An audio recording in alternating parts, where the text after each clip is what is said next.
Hello, good evening, and welcome back. So, certainly some good news in terms of trying to overturn the Derek Chauvin trial, as one of the jurors has lied about not being involved in one of the protests. Yes, there was, of course, photographic evidence.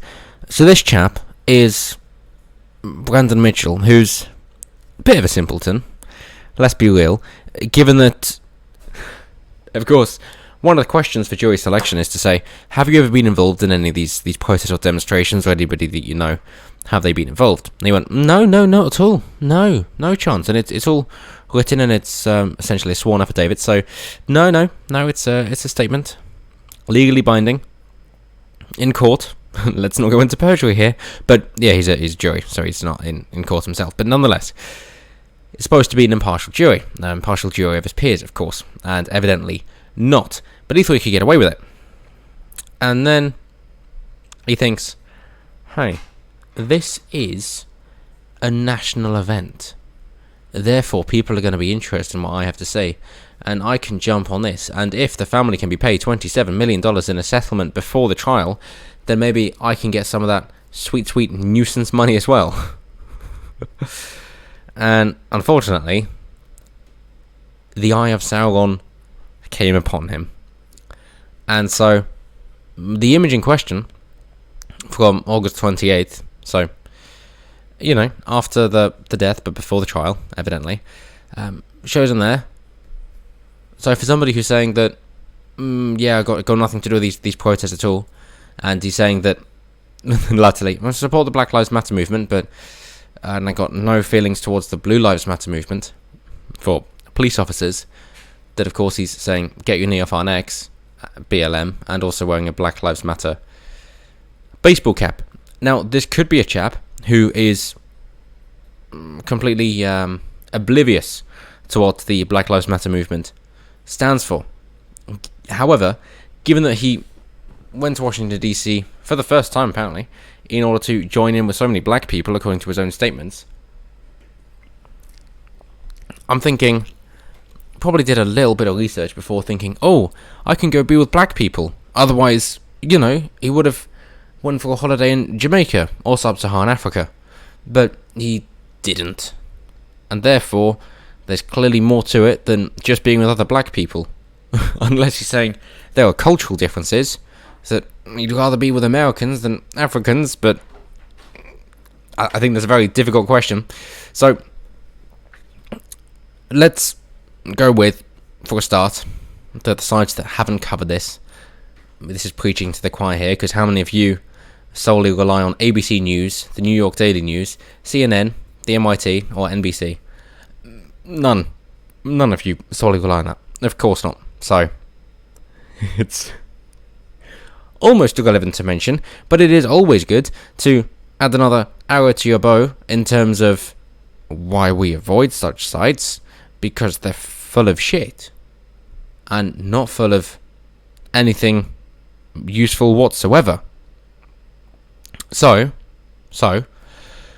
Mitchell, in his defense, to try and be as nice as possible and as benevolent as possible to him, that he was saying that, he had a very favourable opinion of Black Lives Matter, and this is during jury selection, that he knew some police officers at his gym who were great guys, and that he felt neutral about Blue Lives Matter, the pro-police group.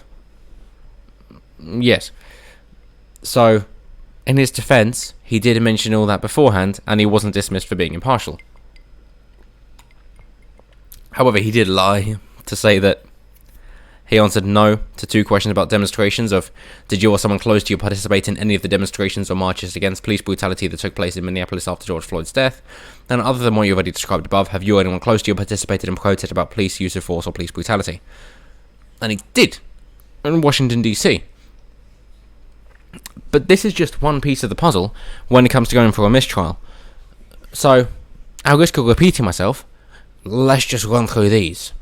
So first is, of course, to say that there was another shooting from Dawn's Ride, the case of the lady who apparently thought that she grabbed her taser instead of a gun and shot him, and that was just by where one jury member lived and where another's relatives were living there.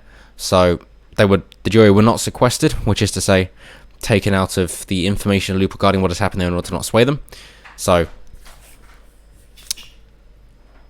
they fucked up there. Another one was, of course, Maxine Waters, who, I mean, they say firebrand, but that is far too nicely.